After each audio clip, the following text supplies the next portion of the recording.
but a lot of it is microwavable music. That's disgusting. That is a good question. That's disgusting. Yes, that's strike two. Right? So Taylor Swift and now this authenticity. Try again. Authenticness. Nope. To make myself believe that planet Earth turns slowly. Owl City, yeah. But I also feel like I want to explore other realms as far as pop, you know, or fusing pop and R&B together a lot of times, like where it still sounds. Like we get into metal? I don't know about that one. I don't know if we can, you know, do that one. But. Welcome to another episode of Icon Presents. Today, I am joined by a talented singer here to talk to us about his newest project titled Healing. Ladies and gentlemen, Icon Presents Tyron GT.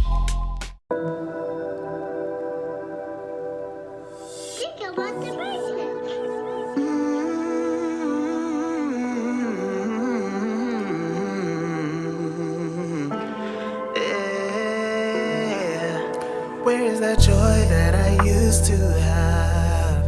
Where is that love that I used to show? Where is that peace that my mind once had?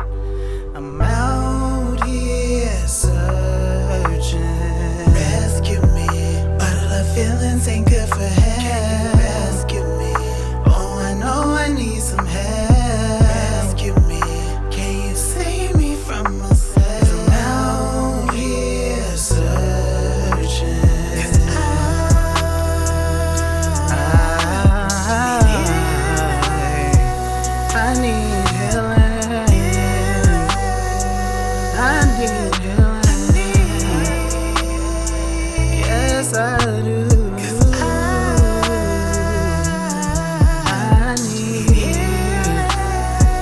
Anybody out there need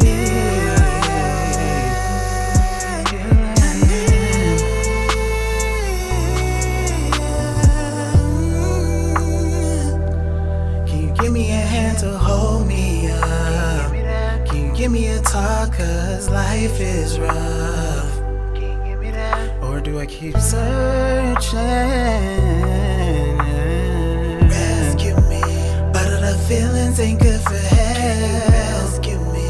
Oh, I know I need some help. Rescue me. Can you save me from myself? Cause I'm out here searching. Cause I need healing. I need healing.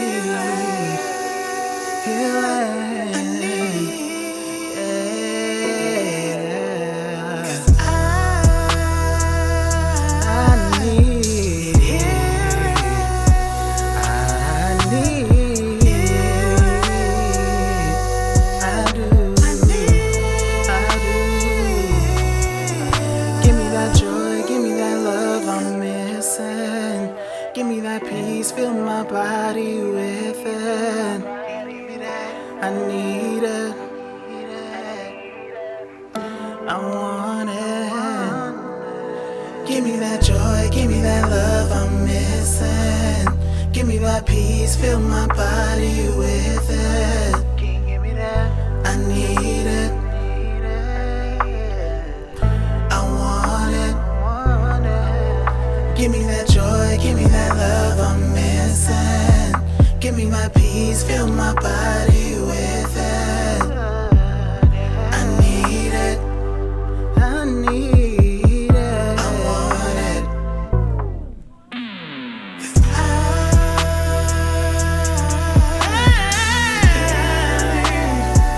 Anybody out there need?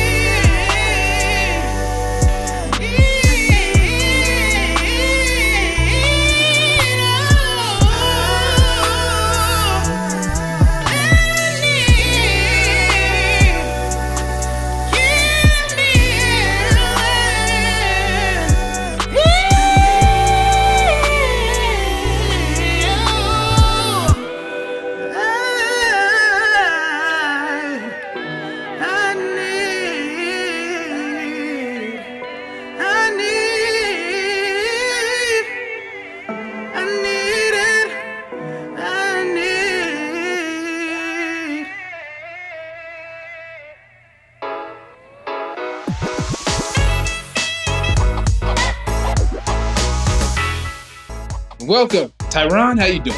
Good, good. How are you? I'm doing pretty good, man. That was a great song you did right there. Thank you. Thank you for having me on it. Yeah, no problem, man. I saw that you did you performed on the, what was it called? The Black and Brown. Black and Brown. Yeah. Yes, that is a show where once a month, generally, this guy by the name of Nate Howard, he puts it on for like the community, just for all ethnicities, all minorities. He tries to get them all together.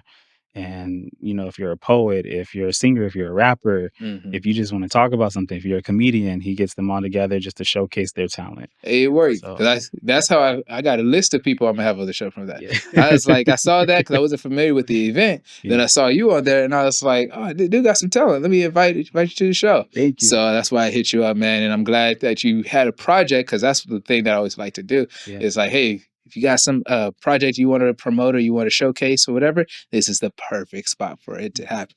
And man, you showcased it. It sounded great. Thank you. And the song was called Healing, correct? Yes, sir. All right. Tell me a little bit about that song. So this song I started writing back probably summer of 2024. Okay. One of my close friends had recently been diagnosed with a tumor in her brain, multiple tumors in her brain. And so it had me to start thinking about my own self. Like, yes, I'm not diagnosed with the same thing, but, how can I start being a better person? How can I, start looking at the world in a different light? I shouldn't always take so much of me being sick or me becoming ill or me, something drastic or, tragic happening to me. Like, I want to make sure like I am treating others or I'm being a light for others. I got you. So that's where that inspiration started from. And then I just began writing it. Now, this wasn't your first project, right? No. Got you. Tell me a little bit about your musical journey. So we got to go way back. All right. We got to start from the beginning, where I have been singing pretty much since I was 5 years old. It started in the choir, children's choir most of the time, because I was only 5 or 6. And so I would most of the time start being like the solo lead person of the children's choir. I was like, I got it. Nobody else wanted to. I was like, well, I got it. I got you. And so then I just began to do it more and more. So then everyone obviously knew I had a passion for singing. Right. And then throughout the years of that, after that, I had began playing classical piano, where around like 8 or 9 years old, I started doing that for up to about 5 years.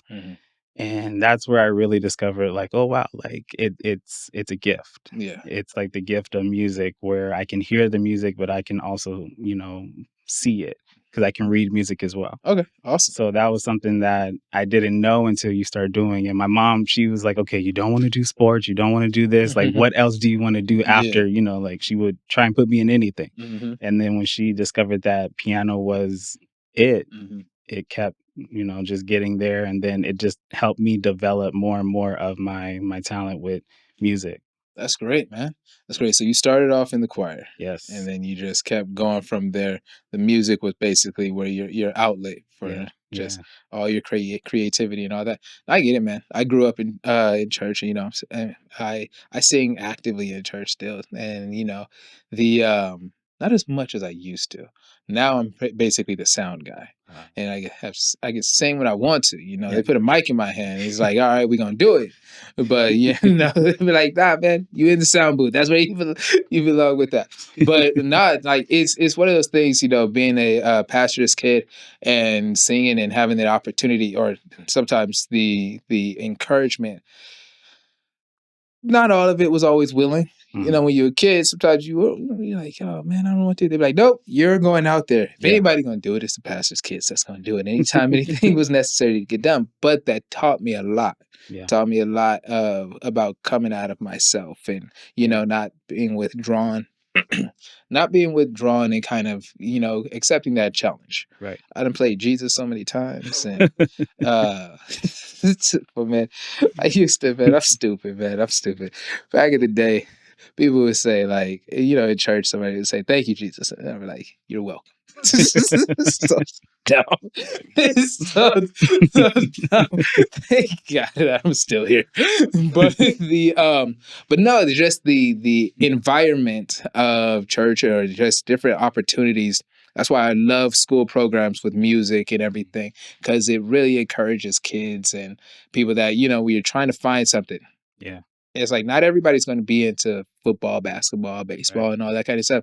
That may not be the thing. Yeah. But the thing that may get you to excel or see another part of yourself, or get you past it and allow you to develop, might be classical piano. Yeah.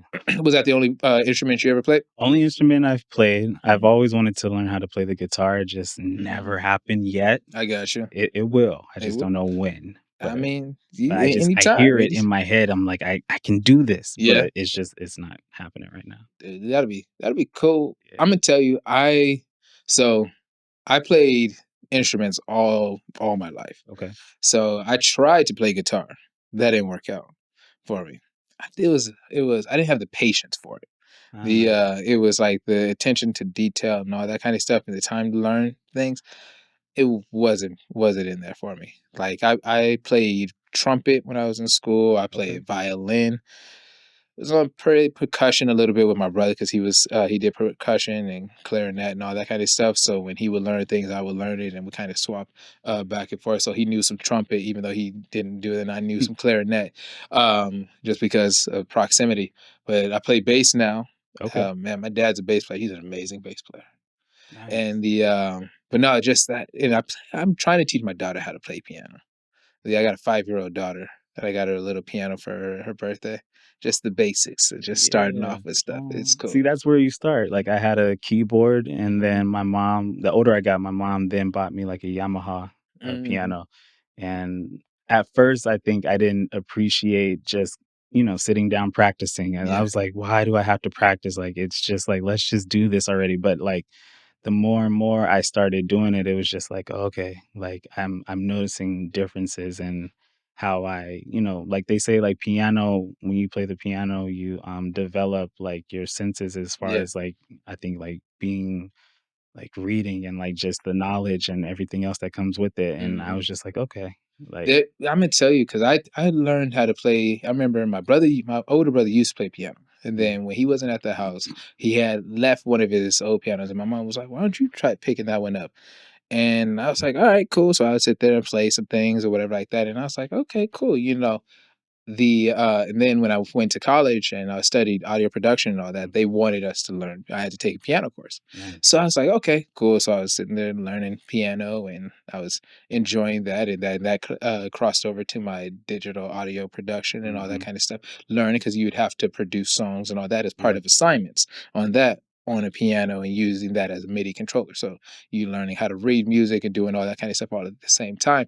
Mm, And I would say I agree when it comes to the mindset that it takes for people to play the piano, it it strengthened like my mental capacity for multitasking mhm, and like I would say because you're working with your left and right hand and it's more dependent. That's one of those things pretty much any instrument that is like you're synchronizing your body like that yeah. together. It's amazing. That's why I can't stand drummers.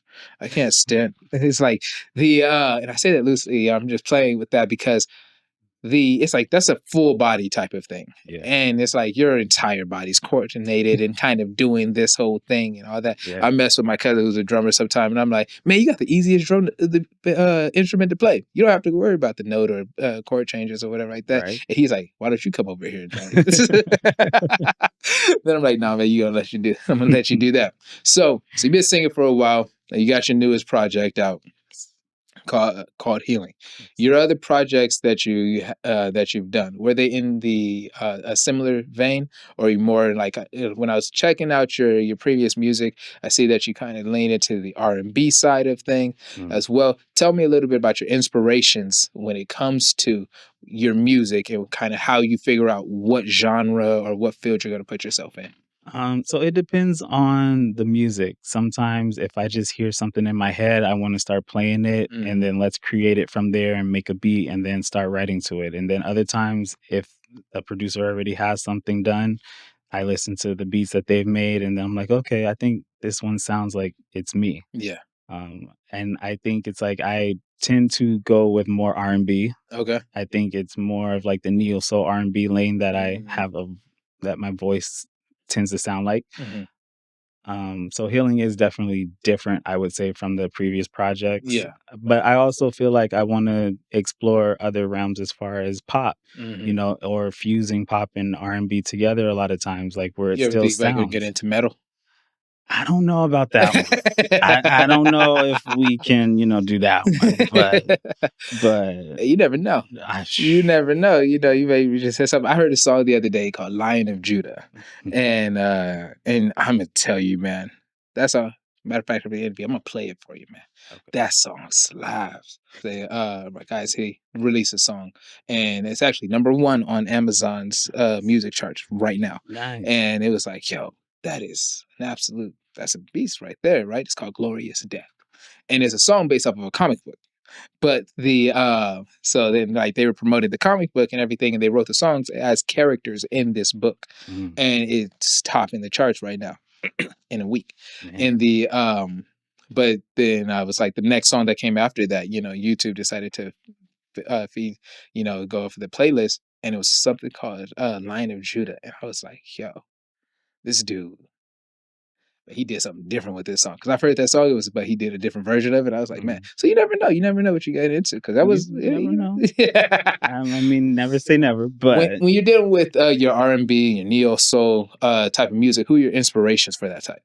oh man, it's very so. I tend because my mom tried to make sure I grew up listening to tons of different singers, a variety of people. I would say who I consistently listen to would be it could range from John Bellion to Gotcha. B Slade to Seven Streeter to JoJo to Marvin Sapp to Fred Hammond, The Yeah. Commission. Just it Oh man, you go varies. Kiera Sheard, yeah, you go Commission. You going all the way back. Yeah, like just And the sound of oh man, that's they the come sound of Commission. Hit you with that. How can you forgive me, man? That right there, it was crazy. I hit that one every now and then. I was waiting for more. I'm like, It's like, yo, man, that one was that was fire. And then like the classes, I remember me and my brother, we used to sing the Fred Hammond song or soundtrack, entire album on a walk to school when I was in middle school. And we would start off, and what was the song with or the one where he had that uh love from heaven when I was down, it set me free. Now I'm thankful that you loved on me. It was that album and the one he did with where he did the song that was like really blew a lot of people away was the one he did the remix that goes down down down down down. You know what song I'm talking about? no. It's basically the Easter song. I can't think of the name of it. He Lives. Oh, he lives. He Lives. That one, man. With that album, I can't think of the name of that one. I think it's called something about love for that. Like that one. And I never knew he was such a bad bass player. Yeah. But Fred Hammond is a beast. Yeah. But he does have that R&B vibe and all that kind of stuff that grooves into the music and kind of is able to blend and influence his music production with his gospel music and everything. They like that. So, but a lot of your artists that you mentioned were older artists. I think it's a mix. I think it's a nice mix of old and not so much new, but just they've been around for a good minute. I got you. And is there anybody new that you listen to and you're like, oh man, I like what they're doing or their sounds and everything? It can vary. It can be across from, say, like the Kailanis, and then it can go to every now and then a little bit of Taylor Swift. She be talking about some Ladies good and stuff. gentlemen, that's a wrap on this episode of the podcast. It can definitely vary. I think her penmanship is one of the things that people overlook with her. I got you. She tells a story in each song a lot of times. 100%. I have a love-hate relationship with Taylor Swift music. Okay. Because when I went to school and I was studying audio production, I never forget this, and I've mentioned this before on the podcast, that I went to class one time. I was running a little bit late. I got off work. I go to class, and my professor is standing in there. You know, you have the mixing board and the whole setup and everything, and he's playing Taylor Swift on the big speakers. And I'm like, yo, now, of course, as audio engineers and all that, you know, we become kind of pretentious when you're in going through those because you're like, no, we need songs that really dissect music and all that kind of stuff. And it's like, no, I don't listen to this type of thing actually the way this should sound. So you have that kind of character or Right. whatever with it. So it was like, man, I forget what song it was because this was so long. This was like 2013, 2012, something like that. And so it was one of those songs. Man, I can't even think about that. Man, I wish I could think of the name of the song right now. But I walk in and he's playing this song, and I'm like, why are we doing this? And I'm asking him, why Taylor Swift? And he said, basically, in a matter of words, he basically told the class, shut up and listen. And so we're like, okay, you have our attention. What's up? And he begins to tell us how he starts to break down the structure of the song and the story that's being told in the song and how different elements are introduced, taken out in the variety. So that way it keeps the listener's attention. Right. How you don't start off a song with the same thing. It's like you don't start off with guitar, piano, and everything like that and just have it stay the same or have those same instruments and all that. The things that make these songs so catchy and makes them stick with us so much is the full picture that they're used to create. Right. And I was like, shoot, man. So he was like, so now your homework is go listen to Taylor Swift. I'm like, my gosh. But I mean, he had a point. So that's why I always say, like, I mean, I didn't really listen to her a lot Mhm. when she first came out. I Yeah. think I appreciated it more in the past couple of years with her folklore music that she released Okay. in the past couple of years ago. And the way that she just told a story on each song, that's what just, grabbed my attention. I was like, wow, like this is what everyone's been talking about with her. Mhm. I see what they say. Like, I know she's hyped up a lot of times because of the young people love her. But it's just when you really, like you said, dissect and listen to what she's talking about and the way that she describes a story and the way that she tells like a story that may be the same thing but in 20 different ways, it's like, wow, I have Exactly. respect for that. Yeah, you do. There's a song by her Mhm. on one of her albums that man, I was just listening to a podcast and they were talking about it because I thought I was the only one that felt this way. I'm gonna figure out which one it is. I'm always ranting and raving about it. But man, it is one of those songs that is produced so beautifully Mhm. and her vocals sound so amazing that I've been trying to deep dive into like figure out her like the process for it.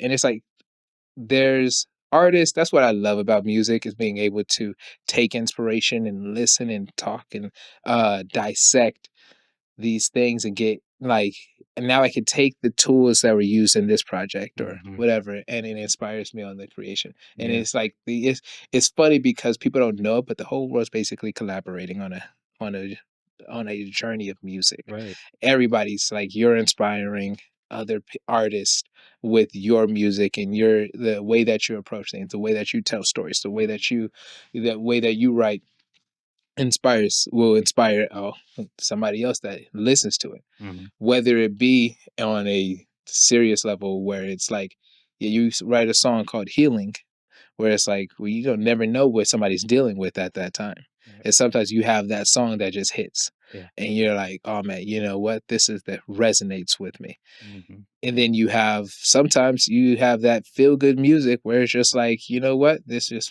just what I needed to uplift me Yeah. and just kind of make it, take you up. Yeah. But you got to have an approach when it comes to that. And I think that as a songwriter, because you write all your own music, right? Yes, sir. You're as a songwriter, it's like, okay, cool.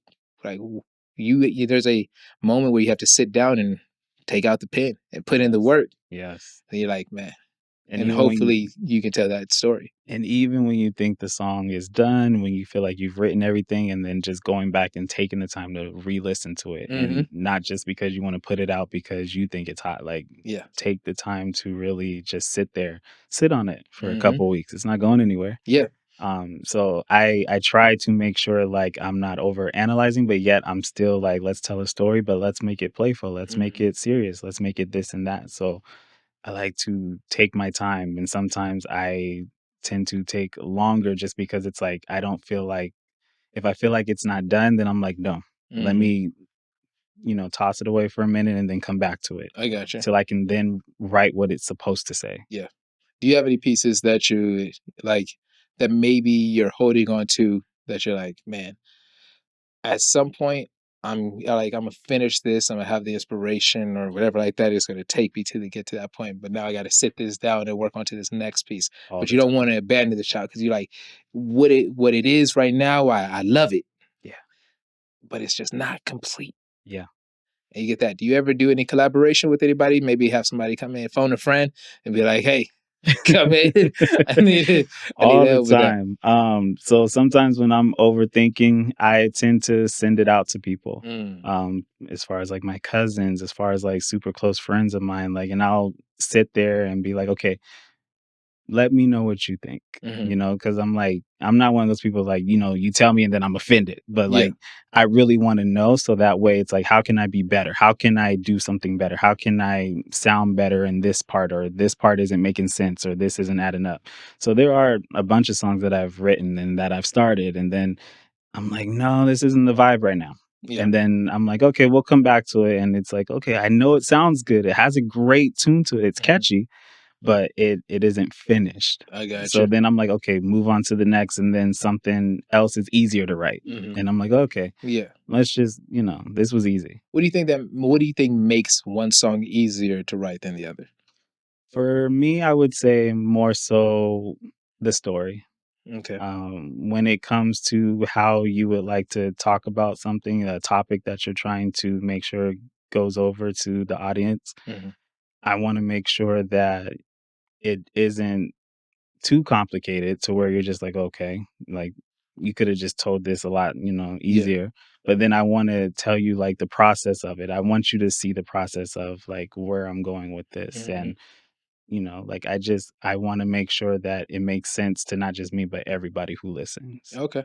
Do you work with a producer or do you produce your I do music both. as well? I do both. Oh, you do both? But What's I your DAW? tend to be in the studio with the producer. Okay, Yeah. got you. What's your DAW of choice?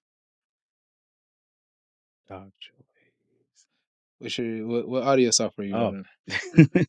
running? So I tend to go with, ooh, it could be, that's a good question. Because it varies. That one varies. How in the world does it vary? How in the world does it vary? You I have no don't know. loyalty? I don't think I have loyalty I because I got you. use so many different ones. Like if I'm at home, I use a different one. Then if I'm in the studio, obviously I'm using like theirs, and they use like different like Pro Tools or like certain ones that Yeah, I may not use at home. I got you. But I mean, I have no You have no preference. preface. No. That's That is disgusting. a good question That's though. disgusting. I'm sorry. Yes, that's strike two, Well, right? so Taylor Swift and now this? Man. I got you, man. So tell me, what is the hardest part when it comes to writing that you deal with? The mental block, like Okay. the writer's block Yeah, the that writer's you block. experience a lot of times. I got you. Because sometimes I just want to finish it and just be like, okay, we're good. And then it's like that one line isn't coming out like you want it to. And then hmm it's just like hindering you from finishing something. I got you. So the writer's block is real. Yeah, I get it. I get it. That's when you phone a friend. Yeah, because I've dealt with that so many times. It's like, man, I got a few projects, and I'm the type to have my phone voice notes or voice memos filled up with a bunch of me just like singing in the phone or starting like, hey man, I like this lyrics or I like the way this sounded or whatever, like this bass line came to me or this whatever. And sometimes you're able to mesh them together and you don't realize you have a project, and it's like, nah man, you had this idea, you thought these two projects were separate. But I love it's like, no man, this is all coming together. It's like, man, now we putting in work. Now we putting in work and it's making that difference Yeah. for us. So if you were to, you have your project, you have your R&B projects, and you have your more inspirational music. I'll Mhm. use the that as the kind of, I'll put you in that bubble. The inspirational music. Mhm. If you wanted people to kind of get to know you and kind of understand your um I'll say your intent with your music, Mhm. how would you describe yourself as an artist? I would say good question. I would say describing myself would be an inspirational R&B artist of just like that. Okay. Um, I think when you listen to the music of, like, whether it's like I have a song called Friday Night, Hmm. that's just strictly just a good song that just feels good, Okay. especially because it's like, it's a Friday night and I finally made it through the week. Right. Like, that's the lyrics of it. Hmm. And that just describes like a good vibe, a good summer vibe, Hmm. for the song. And then, like you said, healing. It's just different. But I would just describe me as just that, like an inspirational, yet an R&B artist who's relatable, who's artistic, who's creative, who's trying to continuously tell you a story. Hmm. And you never know what the story is going to entail. It's not even always about me. It could be from somebody else's perspective. And now I want to write about their perspective that they've told me about. I got you. So with the project with healing, and I know we talked before we even started the interview about starting, or you having various projects that you're kind of looking at, Mhm. possibly accumulating into an EP or putting out an album or whatever. For that, what would stop you from doing that? I don't think anything. I think myself would stop me. So how about we don't do that? And I don't know why it would stop me, but I Yeah. would then begin to overthink of like X, Y, and Z, like how is this going to work or how is this going to work? I mean, Or if you're going to you know, put out the music, if yeah, you're going to put out the music, yeah. putting it all together and putting one piece, yeah, this it's like two steps away from what you're doing right now. True. Might as well do it. I think it just has to feel good. It has to make sense You have to to me. find the mesh and all that kind of stuff. Yeah. You have to blend your projects and everything like that for Yeah. it. And I think that's is good that you categorize yourself as a inspirational R&B artist, because that gives you a little bit more leeway and freedom as to kind of say, okay, this is where I want to be with the music, Yeah. rather than doesn't necessarily have to be one or the other. Yeah. That's good. That's good. Yeah. So you've taken me through your writing process. Okay. You take me through your inspirations for your music, for that. So all that is great. Mhm. We live in a world these days where people have a tendency to have a, I call it a negative outlook Mhm. on music and culture and everything that goes on these days. Everybody's always on edge. Mhm. Everybody's always ready to press the red button on any aspect of their lives. Mhm. Everybody's ready to go nuclear. So, and so it creates a very pessimistic outlook on a lot of things. Mhm. The I One of the things I love about this show is being able to highlight independent and upcoming creatives, because like people may not know. People forever say, "Oh man, all music sucks. Y'all music these days suck." Like, Mhm. "Oh man, y'all ain't got it like we used to have it back in the Right. day." It's not 90s R&B. Yeah, and it's like, yeah, there's an element of truth to that, right? True. Because a lot of the R&B and stuff like that, and a lot of the music that's made is not the same, and a lot of it is microwavable music. Yeah. Basically, it's that instant gratification. It's that AI. It's that, hey, it's just taking somebody else's work and just sampling that and Yeah. doing that whole thing. How do you fight against that? And what is your outlook on that approach? And because like you're, as a upcoming musician, you're going to have those influences. You're going to have those times where people are going to be like, "Hey, cool, I'll just do this project, or we'll just kind of phone it in and make it easy." Mhm. But if you're going to stay pure to it, you're going to stay true to it. How do you hold on to that? I think it starts within yourself. Hmm. Holding yourself accountable of what type of artist are you trying to be? Hmm. What artist do you want to showcase? The person that you want to be outside of the stage also. Yeah. I think it speaks volumes on people who try to live their life honesty and Hmm. honesty. Um, and just being honest with, hey, like this is where I'm at today. This is where I'm at this week. Mm-hmm. You know, not always just putting on a facade just because that's what they expect you on the stage to do, Right. but just how is your, normal life, Mm-hmm. and this is where I'm at in my normal life at this time. Yeah. I do see like how people could perceive music being negative and being like, oh my God, this is trash. This is crazy. This Mm-hmm. ain't what I grew up on. Like, and like you said, it's a different time. Yeah. I will Um, say, like, I find myself saying that. Somebody was it's like, trash. yeah. And somebody was like, it's like, man, I never thought I would be that. Cause you hear your parents say it and all that.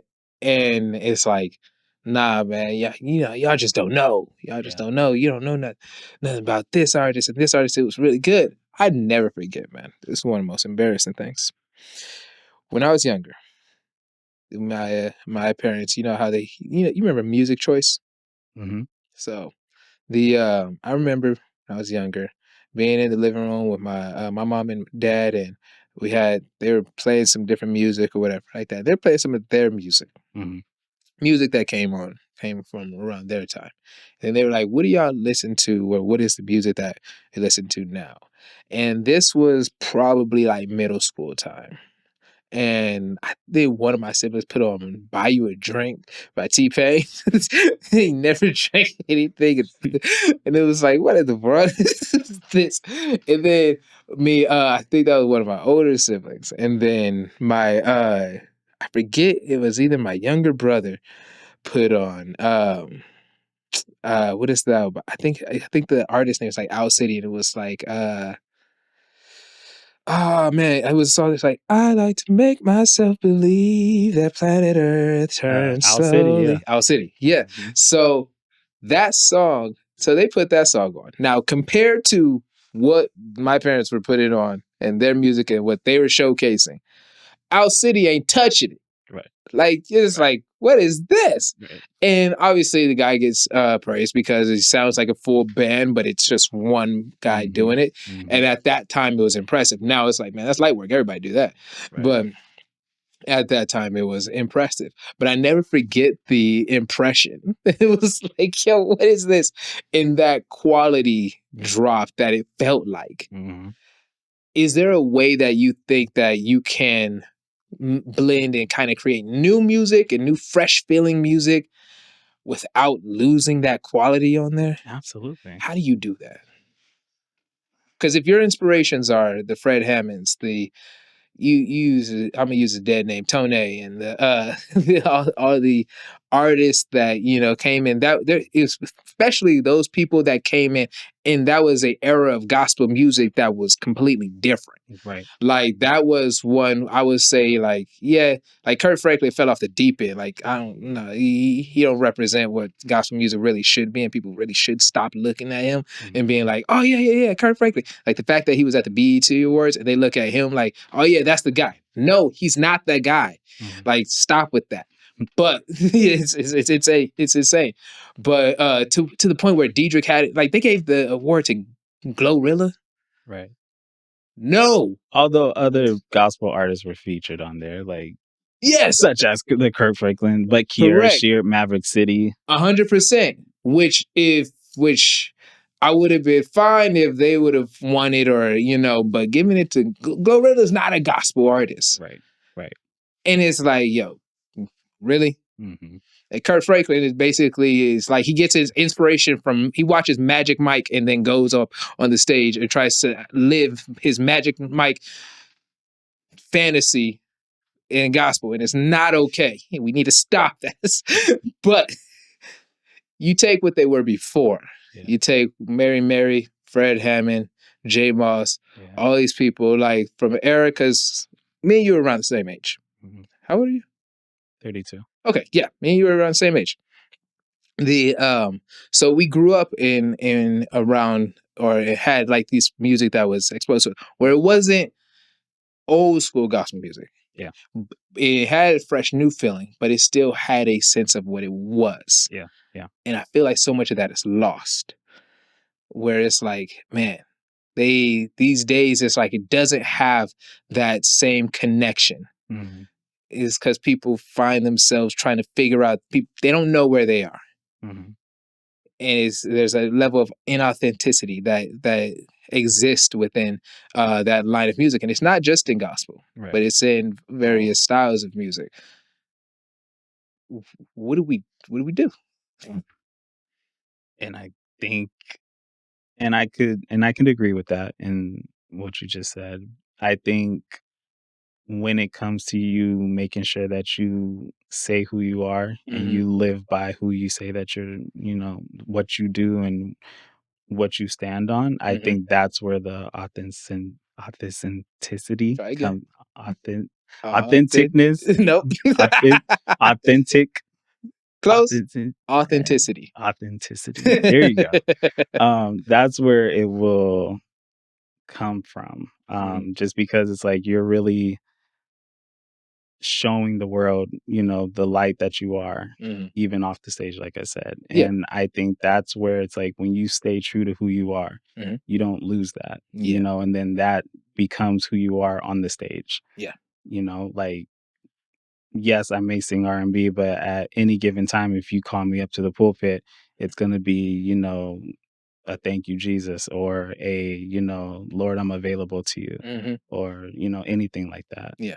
So it's like, and you never lose who you are because that's what you represent off the stage. Mhm. It may not always be in that moment, you might catch me outside and, just hear me listening to something crazy, but it never will change the fact of what I grew up on, what I stand on, and what I believe in. And that's always going to be me. I got And you. I think when you truly stick by that, people have no choice but to either respect it or just not be with you at all. I get it. 100%. And I can appreciate that. So your project is called Healing. Hmm. It's out now. Yes. Where can people find it? You can find it on YouTube. You can find it on Spotify.